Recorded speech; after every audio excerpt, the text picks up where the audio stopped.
בראש ובראשונה, צבא ההגנה לישראל והגופים הביטחוניים צריכים להבין את צו השעה. צריכים להבין שאנחנו קיבלנו שיעור חשוב ב7 באוקטובר, שאולי לא היינו מספיק מוכנים.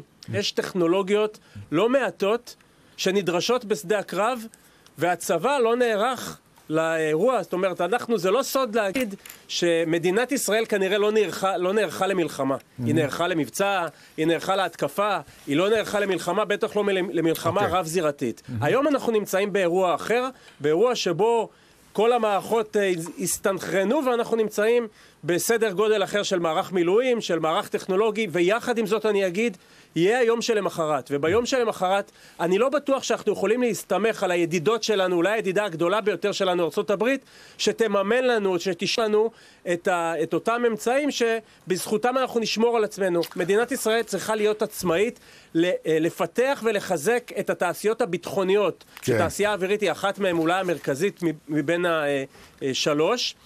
שאנחנו ביום פקודה נדע שאנחנו מספיק חזקים כדי לשמור על עצמנו ולא נצטרך להתבסס על הסיוע של ארצות הברית או מדינות אחרות.